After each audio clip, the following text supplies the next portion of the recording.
বিসমিল্লাহির রহমানির রহিম। আসসালামু আলাইকুম ওয়া রাহমাতুল্লাহ। আলহামদুলিল্লাহ, সমস্ত তারিফ, সমস্ত প্রশংসা মহান আল্লাহ সুবহানাহু ওয়া তাআলার জন্য, যে মহান আল্লাহ সুবহানাহু ওয়া তাআলা সমগ্র সৃষ্টি জগতের স্রষ্টা বলে আলহামদুলিল্লাহ।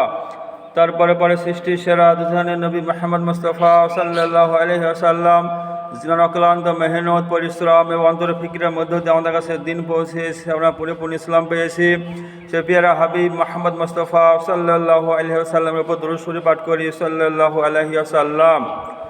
সম্মানীয় সাথীবৃন্দ, আজকে আমরা একটি বিষয়ে আলোচনা করতে চাই, যেটা একান্ত গুরুত্বপূর্ণ এবং খুবই স্পর্শকাতর, যে সম্পর্কে আলোচনা না থাকার কারণে আজ আমাদের ছাত্র সমাজ, বিশেষ করে শিক্ষিত মহল আস্তে আস্তে দিন থেকে দূরে সরে যাচ্ছে। যে সমস্ত বিষয়গুলো অতি সহজ, বর্তমানে বিজ্ঞান যুগে এই সমস্ত বিষয়গুলো আমাদের বোঝা অতি সহজ হয়ে গেছে, কিন্তু তবুও বুলাকা হওয়া না থাকার কারণে, আলোচনা না থাকার কারণে এই সামান্য জিনিস আমাদের বুঝে আসে না। আমরা এগুলোকে অবাস্তব মনে করি এই বর্তমানে বিজ্ঞান যুগে। যেমন আমরা আল্লাহ পাককে দেখি না, আল্লাহ পাককে মানব কেন? তারপরে আল্লাহ পাক কোথায় আছে? আল্লাহ পাক তো সব জায়গায় আছে, আমরা বলি আসমানে আছে, তারপরে সব জায়গায় আছে, কী হবে আছে আল্লাহ পাক এ সম্পর্কে। তারপরে আমরা মরে যাব, মাটি হয়ে যাবো, আল্লাহ আমাদের আবার জিন্দা করবে, তো কী হবে? আল্লাহ পাক জিন্দা করবে। এবং আমাদের 60-70 বছর 80 বছর আল্লাহ পাক পুরো হিসাব নিবে, তো কী হবে? হিসাব নিবে। এই সমস্ত বিষয়গুলো বিজ্ঞানসম্মত না, কী ব্যাপার, এই সমস্ত বিষয়ে আলোচনা করতে চাই। এবং হাদিস পাকে এসেছে জাহান্নামের একটা পাথর ফেলা হবে, তো সে পাথর পড়তে সময় লাগবে 70 বছর, তবুও তলে পৌঁছাবে না। তাহলে এই যে দূরত্ব, গভীরতা, এ সম্পর্কে বিজ্ঞানের স্বাস্থ্য ধারণা কী। এবং একটা মানুষকে আল্লাহ পাক জান্নাত দিবে পৃথিবীর থেকে 10 গুণ বড়। তাহলে এই যে পৃথিবীতে কোটি কোটি লোক আছে, এত মানুষকে এত বড় জান্নাত দিয়া, এটা কেউ অসম্ভব, এটা অবাস্তব। এ সমস্ত বিষয়ে স্বাস্থ্য ধারণা আপনাদের কাছে পেশ করতে চাই। তো সমস্ত বিষয়গুলো একসঙ্গে আলোচনা করলে বহুত লম্বা হয়ে যাবে, ওই জন্যে অল্প অল্প করে পার্ট বাই পার্ট একটা করে আলোচনা করতে চাই। তো এখন যে আলোচ্য বিষয় সেটা হচ্ছে, আমরা আল্লাহকে দেখিনি, তো আল্লাহকে বিশ্বাস করবো কেন, মানবো কেন? তো সম্মানীয় সাথীবৃন্দ, আমরা এই দুনিয়াতে অনেক কিছু আছে যেগুলো না দেখে বিশ্বাস করি এবং মানি, যেগুলো আমরা কেউ দেখিনি, কিন্তু তবু আমরা মানি। যেমন আমরা হাওয়া, আমরা কেউ দেখিনি, দেখেছি কি? আমরা হাওয়া কেউ দেখি, যে হাওয়া দেখতে কেমন, হ্যাঁ কত বড়, কেমন কালার, কেউ দেখি না আমরা, কিন্তু আমরা হাওয়াকে বিশ্বাস করি কিনা? কেননা আমরা হাওয়ার অস্তিত্ব অনুভব করি, যে হাওয়া বইছে, তারা গাছের পাতাগুলো লড়ছে, হ্যাঁ আরাম লাগছে। জোরে হাওয়া হইলে কি হয়, গাছ ভেঙে যায়, এসবগুলোকে অস্তিত্ব অনুভব করা যায়, কিন্তু হাওয়া দেখা যায় না খুব। তো অনুরূপভাবে এই সৃষ্টি জগৎ দেখে স্রষ্টা অনুভব করতে হবে। এই যে আসমান কে বানিয়েছে, এমনি হয়েছে। এই যে জমিন কে বানিয়েছে, পাহাড় পর্বত, এ সমস্ত কিছু বানানোর মালিক হচ্ছে আল্লাহ। এই সৃষ্টি জগৎ দেখে স্রষ্টাকে অনুভব করতে হবে। তারপর আমরা যে কারেন্ট ব্যবহার করি, আমরা কি কারেন্ট দেখেছি, যে কারেন্ট দেখতে কেমন, হ্যাঁ কত বড় সাইজ, কি কালার, আমরা কিন্তু দেখিনি। আমাদের মাঠে যে 11,000 কারেন্ট আছে, যদি আমরা সেই কারেন্টের তারে কি অনুবীক্ষণ যন্ত্র লাগিয়ে দেখি, তবুও কিন্তু আমরা কারেন্ট দেখতে পাবো না, যে কারেন্ট কেমন দেখতে। এবং এই মুহূর্তে ওই তারে কারেন্ট আসছে কি না আসছে, আমরা কিন্তু কেউ বুঝতে পারবো না।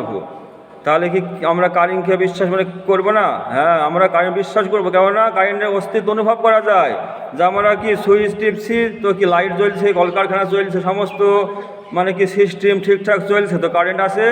সুইচ টিপলা, মোটর চলছে না, তো কি কারেন্ট নাই খো? হ্যাঁ, পাখা ঘুরছে না, তো কি কারেন্ট নাই খো? ওটা অনুভব করা যায়, কিন্তু কারেন্ট দেখা যায় না। দেখা যায় কি? কারেন্ট দেখা যায় না, কারেন্টকে অনুভব করতে হয়। তো অনুরূপভাবে এই বিশ্ব জগৎ দেখে স্রষ্টা অনুভব করতে হবে, স্রষ্টাকে দেখা যাবে না খুব। এই যে একই মাটিতে বিভিন্ন কোনো ফসল আমরা ফলাচ্ছি, তাই কি না? কুশল লাগালে খেয়েছে, মিষ্টি হয়েছে, লঙ্কা লাগালে ঝাল, লেবু লাগালে কি টক, নিম লাগালে তিতো, এমনি হয়েছে। এই একজন বানাচ্ছে, তিনি হয়েছেন কি? আল্লাহ। তিনি হয়েছেন আল্লাহ সুবহানাহু ওয়া তাআলা। আল্লাহকে কি অনুভব করতে হবে? বিভিন্ন রকমের ফুল, সে ফুলে বিভিন্ন রকমের কালার, বিভিন্ন রকমের বাসনা, এ কে বানাচ্ছে? এমনি হচ্ছে। এ সমস্ত কিছু বানানোর মালিক হচ্ছে আল্লাহ। তো এই আল্লাহ সুবহানাহু ওয়া তাআলাকে না দেখলেও এ কি বিশ্ব জগৎ দেখে স্রষ্টাকে অনুভব করতে হবে, যে সমস্ত নিজাম একজন চালাচ্ছেন, তিনি হচ্ছেন আল্লাহ সুবহানাহু ওয়া তাআলা। এই যে আমি যে জামাটা গায়ে দিয়ে আছি, আমি যদি বলি যে জামাটা এমনি হয়ে গেছে, কেউ মানবে? এ বিশ্বাস করবে কি? আমাকে পাগল বলবে। এই যে মোবাইলটা আছে না, মোবাইলটা এমনি হয়ে গেছে, যুগের আবর্তনের ফলে এমনি হয়ে গেছে, কেউ মানবে? কেউ বিশ্বাস করবে না। এই চেয়ারটা এমনি এমনি হয়নি গো, এই বিল্ডিংটা এমনি হয়েছে কি এমনি হয়নি গো, এই বানানোর লোকজন আছে কি না, মিস্ত্রিতে কি ঘরগুলো মানে বানিয়েছে, তো সামান্য মানে টুপিটা এমনি এমনি হবে না গো, এই জামাটা এমনি এমনি হয়নি গো, তাই না, টেলারিং মিস্ত্রিতে মানে তৈরি করেছে। আর এই যে বিশ্ব জগৎ এমনি এমনি হয়ে গেল, চিন্তা করেন, সূর্য হয়েছে পৃথিবীর থেকে 13 লক্ষ গুণ বড়, যে সূর্যকে কে বানিয়েছে, এমনি এমনি হয়ে গেছে, এমনি এমনি হয়নি গো। চিন্তা করেন যে সূর্য পৃথিবীর থেকে 13 লক্ষ গুণ বড়, তো এত বড় কি এরিয়া ধরে সব সময় সূর্য খেয়েছে, জ্বলছে, তাপ দিচ্ছে, সারা বিশ্বকে কি সূর্য মানে তাপ দিচ্ছে একটা মানে মানে সূর্যতে, তাহলে সূর্য মানে জ্বালানি কে দিচ্ছে, এমনি এমনি জ্বলছে কি? আমরা যে বাড়িতে আগুন মানে ব্যবহার করি, যে রান্নায় মানে গ্যাস ব্যবহার করি, ও গ্যাস পড়ে গেলে কিন্তু আগুন কিন্তু আর জ্বলবে না, জ্বলবে কি? জ্বলবে না। আগুন জ্বালাতে উপকরণ লাগবে কি না, কেরোসিন হোক, ডিজেল, পেট্রোল কিংবা কয়লা বা কাঠ, এই সমস্তগুলো কি লাগবে কি না? এমনিতে আগুন তো আমরা জ্বলবে না।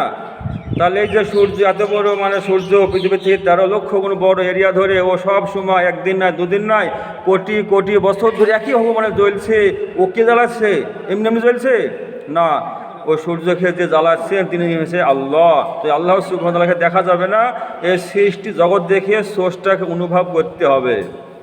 হ্যাঁ, আর যে সমস্ত মানুষ আমরা এই দুনিয়াতে 60-70 বছর জিন্দগিটা আল্লাহর হুকুম আর মুহাম্মদ মুস্তাফা সাল্লাল্লাহু আলাইহি সাল্লামের নিয়মে অতিবাহিত করে আল্লাহর সন্তুষ্টি নিয়ে আল্লাহর কাছে আমরা যাবো, তো আল্লাহ আমাদেরকে অবশ্যই জান্নাতে দেখা দিবে।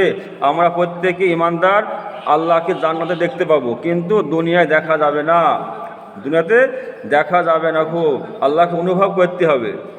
আমরা জানি যে কর্ম আর কর্তা, তাই কি না, যে কর্ম এমনি এমনি হয় না, খুব মানে কর্তা লাগে, যে কাজ করে সে হচ্ছে কর্তা, আর যেটা হয় সেটা কি মানে কর্ম, তো কর্তা ছাড়া কর্ম হবে না খুব। তো এই যে মানে বিশ্বজগৎ এমনি এমনি হয়ে গেল, সূর্য থেকে কোটি কোটি নক্ষত্র মহাকাশে আছে, এই যে বিশ্বজগৎ এমনি এমনি হয়ে গেছেন, একজন মানে বানিয়েছে, একজন বানিয়েছে, তিনি হয়েছেন আল্লাহ। তো এই সৃষ্টি জগৎ দেখে স্রষ্টাকে অনুভব করতে হবে, স্রষ্টাকে দেখা যাবে না। এই যে আমি মানে কথা বলছি, চিন্তা করেন দেখি, যে এর মধ্যে কী মানে পাওয়ারফুল আছে, মানে কথাটা কে বলছে, কথাটা কে বলছে, এই যে একটা শক্তি আছে, সেটা হচ্ছে কি মানে রু, তাই না, রু বা আত্মা বা জান আমরা বলি, হচ্ছে একটা অদৃশ্য শক্তি। এখন মৃত্যু হয়ে গেলে কি হবে, কথা বলবে কি, আর কথা বলবে না, জবান চলবে না, হ্যাঁ, এর চোখ মানে দেখবে না, খুব হাতে মানে কাজ করবে না, পা মানে চলবে না, সমস্ত বডি কি হয়ে যাবে মানে বেকার হয়ে যাবে জান না থাকলে। তাহলে এত বড় মানে শরীর খেয়ে যে চালাইছে ছেড়েছে কি মানে আত্মা, তো আমরা কি আত্মাকে মানে দেখেছি যে আত্মা কেমন দেখতে, কত বড় সাইজ, হ্যাঁ, ওজন কত, কি কালারের, আমরা কি দেখতে মানে পেরেছে কি? আজ কি বিজ্ঞান এত মানে উন্নত হয়েছে, কিন্তু বিজ্ঞান ওই মানে আত্মাকে মানে কি প্রমাণ করতে মানে পেরেছে যে আত্মা দেখতে মানে কেমন, কি কালার, কত বড় সাইজ, হ্যাঁ, ওজন কত, মারা গেল মানে কত ওজন মানে কমে গেল, এটা কি বিজ্ঞান মানে প্রমাণ করতে মানে পেরেছে কি? পারেনি গো। কিন্তু বিজ্ঞান তো অস্বীকার করতে মানে পারেনি আত্মাকে, আত্মাকে কি অস্বীকার মানে করেছে কি? করবে না, কেননা আত্মাকে অস্বীকার করতে পারবে না, কেননা আমরা আত্মার অস্তিত্ব অনুভব করি, আমরা আত্মা আছে তো কি সমস্ত শরীর ঠিকঠাক চলছে, কথাবার্তা বলছে, আমি এখন মৃত্যু গেলে কী হবে, ওর মানে আর সমস্ত দেহ বেকার হয়ে যাবে। মাইকে এলান হলো অমুক জায়গায় অমুক মানে ইন্তেকাল মানে করেছে, আমরা গিয়ে কি দেখছি যে আব্দুর রহিম তো মানে শুয়ে আছে, আর এলান কী হলো যে রহিম ইন্তেকাল করেছে, আমরা গিয়ে দেখছি রহিম ভাই মানে শুয়ে আছে, ওর হাত পা চোখ কান মন সমস্ত বডি ঠিকই আছে, তাহলে মইল কি, কি মইল যে ও মানে ঘোষণা করা হলো মানে মৃত্যু বললো, ওকে মাটিতে মানে রেখে আসা হবে, ওকে বাড়িতে রাখা মানে যাবে না গো। একটা অদৃশ্য মানে ক্ষমতা, অদৃশ্যটা পাওয়ার ওর মধ্যে ছিল, সেটা খেয়ে গেছে, সেটা আল্লাহ সুবহানাহু ওয়া তাআলা মানে নিয়ে নিয়েছে, সেটা হচ্ছে আত্মা। তো যেমন আত্মাকে না দেখে আমরা বিশ্বাস করি, অনুভব করি, অনুরূপভাবে সৃষ্টি জগৎ দেখে স্রষ্টাকে অনুভব করতে হবে, স্রষ্টাকে দেখা যাবে না। তারপর আর একটা বিষয় লক্ষ্য করুন, আমরা কিছু সাথী হ্যাঁ এক জায়গায় মানে যাচ্ছি একটা এলাকা দিয়ে, তো দেখছি যে মাঠের মধ্যে ফাঁকা মাঠে মানে ছাগলের লাদি দেখতে পেলাম। তো আমরা কী মনে করছি যে এখানে অবশ্যই কাজ ছাগল এসেছিল, কেননা যে এখানে কি মানে লাদি তেমনি হবে না, হবে কি ছাগল এসেছিলো নিশ্চয়। তো আমাদের পুরোপুরি মানে বিশ্বাস কি যে অবশ্যই এখানে কাজ একটা ছাগল এসেছিলো। আবার অনেকটু মানে গেলাম, আরও কিছু তো যাওয়ার পরে দেখছি যে মাঠে গরুর লাদ মানে পড়ে আছে, গোবর। তো আমরা কী ভাবছি যে নিশ্চয়ই এখানে কার গরু এসেছিলো। আমরা কেউ গরু দেখিনি গো, কিন্তু কী হয়েছে, গোবর দেখে গরুর কথা মনে পড়ছে, তাই কি না? তো অনুরূপভাবে সৃষ্টি জগৎ দেখে স্রষ্টাকে অনুভব করতে হবে, স্রষ্টাকে চিনতে হবে যে বিশ্ব ব্রহ্মাণ্ড বানিয়েছে কি আল্লাহ সুবহানাহু ওয়া তাআলা।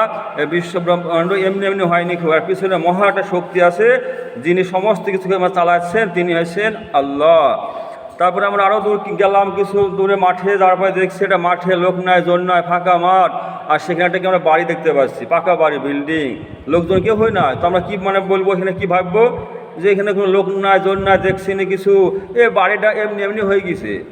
বলবো কি যে যুগের আবর্তনের ফলে মানে অটোমেটিক মানে বাড়িটা হয়ে গেছে, এটাকে মানবে? এটাকে কি মানে বলবে কি? কেউ বলবে না, কেননা প্রত্যেকে জানি আমরা কি যে এমনি এমনি বাড়ি হবে না, ও বাড়ির কেউ না কেউ আমরা বানিয়েছে। এখন লোক নাই, একসময় লোক ছিল, একসময় মিস্ত্রি এসেছিল, মিস্ত্রি মিলিয়ে তারা একসঙ্গে কি বিল্ডিংটা মানে বানিয়েছে, এমনি এমনি তো হয়নি গো।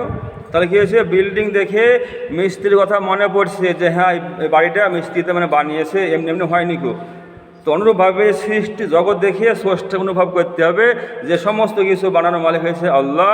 আজকে দেখেন একটা সামান্য ডিমের মধ্যে 2 রকমের পানি থাকছে, এ পানি এমনি এমনি থাকছে?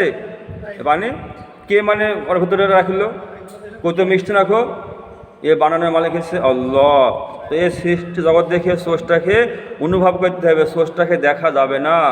তারপর আমরা আরও কিছু মানে গেলাম, যার পরে দেখছি যে একটা জায়গাতে অনেক মানে কি মানুষের মানে সমাগম, মানুষ মানে অনেক মানে জমি আছে, এবং রাস্তা দেখছি কি রাস্তার সাইডে ও টুকটুকি আছে, মোটরসাইকেল, সাইকেল মানে সব মানে গাড়ি আছে, আর কি আছে একটা বাড়ি থেকে কান্নার রোল মানে ভেসে আসছে। আরও লক্ষ্য করে দেখছি কি যে নিকটে একটা মানে খাটিয়া মানে রাখা আছে, খাটিয়া। আরও দেখছি কি যে কিছু মুরব্বী মানুষ মানে বসে আছে একটা মানে চকির উপরে, আর তাদের সঙ্গে কী আছে কাফনের সাদা কাফন মানে রাখা আছে। এই যে আমরা দৃশ্য দেখলাম, এই দৃশ্য দেখার পরে যে আমরা সাথীগুলো ছিলাম 2-5 জন, আমরা প্রত্যেকে কি মানে ভাবলাম যে নিশ্চয় এখানে একজনকে মারা গেছে, এখানে কেউ মারা গিয়েছে। আমরা কিন্তু কেউ দেখিনি যে কে মানে মারা গিয়েছে, মহিলা না মানে পুরুষ, বয়স কত, কেউ হয়ে মানে মারা গিয়েছে, আমরা কিন্তু কেউ জানিনি আমরা কেউ শুনিনি যে এখানে কেউ মানে মারা গিয়েছে। কিন্তু এই দৃশ্য দেখে কী হলো, আমাদের প্রত্যেকের ধারণা কি যে এখানে অবশ্যই একজন মারা গিয়েছে। এই যে দৃশ্য দেখলাম যে মানে অনেকগুলো গাড়ি, অনেকগুলো মানে মানুষের মানে সমাগম, কান্না রোল আসছে, তারপরে কি মানে খাটিয়া রাখা আছে, কাফনের কাপড় মানে রাখা আছে, দেখলাম। এই দেখে আমরা কি ভাববো যেটা বিয়ে বাড়ি? বলেন দেখি, কেউ ভাববে এটা যেটা আমরা বিয়ে বাড়ি? কেউ ভাববে না, সবাই কি ভাববে যেটা মরা বাড়ি। এই দৃশ্য দেখার পরেও যদি কেউ বলে যে এটা আমরা বিয়ে বাড়ি, তো অবশ্যই এর মাথা গোলমাল আছে, এখানে ডাক্তার দেখাইতে হবে, এর মাথা ঠিক নাই। কেননা এ মরা বাড়ি দেখার পরেও সে কি মন্তব্য করছে যে ইয়া মানে বিয়ে বাড়ি, তো এর মাথা ঠিক না, একে ডাক্তার দেখাতে হবে। তো অনুরূপভাবে এই যে বিশ্ব জগৎ, আসমান জমিন, পাহাড় পর্বত, গাছপালা, এত মানে সৃষ্টি, এত কিছু দেখার পরেও যে আল্লাহ সুবহানাহু ওয়া তাআলাকে চিনতে পারবে না, আল্লাহর সন্ধান মানে পাবে না, আল্লাহর কাছে মাথা নত করবে না, অবশ্যই এর ব্যক্তিরও মাথা গোলমাল আছে, একে ডাক্তার দেখাতে হবে, একে ডাক্তার দেখাতে হবে। এ কি বলছে, যেসব মানে প্রকৃতি, আর প্রকৃতি কোন বস্তু? যে প্রকৃতি কোন বস্তু? সমস্ত কিছুর মালিক হয়েছে আল্লাহ। আল্লাহকে তোমার মেনে নিতে অসুবিধা হচ্ছে, আল্লাহকে তোমার স্বীকার করতে অসুবিধা হচ্ছে? যদি আমরা আল্লাহকে আল্লাহ বলে মেনে নেই, তবু কি আল্লাহই থাকবে, আল্লাহ মহান তো মহানই থাকবে, আর না মানলেও আল্লাহ মহানই থাকবে। আল্লাহকে যে মানবে সেই কী হবে, সফল কাম হবে, আর যে মানবে না সে নাকামিয়াবে হবে, বরবাদ হবে। আল্লাহ যে মহান, সমগ্র সৃষ্টি জগতের মালিক হয়েছে আল্লাহ, সমস্ত বিশ্বের শক্তির মালিক হয়েছে আল্লাহ সুবহানাহু ওয়া তাআলা। আল্লাহ হচ্ছে বাদশাহ মানে বাদশাহ, যা চাহায় তাই মানে করতে পারেন। তো ভাই এই সমস্ত সৃষ্টি জগৎ দেখিয়ে স্রষ্টাকে অনুভব করতে হবে, স্রষ্টাকে দেখা যাবে না। এই যে আমরা শব্দ হয়েছে, আমরা শব্দকে দেখেছি, শব্দ দেখা যায় কি, কিন্তু কি আমরা কানে শুনতে পাই কি না যে শব্দ হচ্ছে? তো ভাই অনুরূপভাবে এই সৃষ্টি জগৎ দেখে স্রষ্টাকে অনুভব করতে হবে। আজকে আমরা অনেক কিছু, অনেক বিষয় না দেখে আমরা বিশ্বাস করি, আমরা বিশ্বাস করতে বাধ্য। কেউ অস্বীকার করতে মানে পারবে না, যেমন কেউ রুহকে অস্বীকার করতে মানে পারেনি, কেউ কারেন্টকে অস্বীকার করতে মানে পারেনি, কেউ মানে কি ওই হাওয়াকে অস্বীকার করতে মানে পারেনি, কেননা অস্তিত্ব অনুভব মানে করা যায়। তো অনুরূপভাবে এই সমগ্র বিশ্ব জগতের সৃষ্টিকে দেখে আল্লাহ সুবহানাহু ওয়া তাআলাকে অনুভব করতে হবে যে সমস্ত নিজাম একজন চালাচ্ছেন, তিনি হয়েছেন আল্লাহ। আর সেই আল্লাহ আমাদের দুনিয়া পাঠিয়েছে, আল্লাহ বাঁচিয়ে রেখেছে, নির্দিষ্ট সময়ে আল্লাহ আমাদের আবার মৃত্যু দিবে, আল্লাহর কাছে হাজির হতে হবে, এবং আল্লাহ সুবহানাহু ওয়া তাআলা আমাদের পুরো বন্দীর হিসাব নিবে। তো আলহামদুলিল্লাহ আশা করি আল্লাহ সম্পর্কে ধারণা মানে দেওয়া হয়েছে।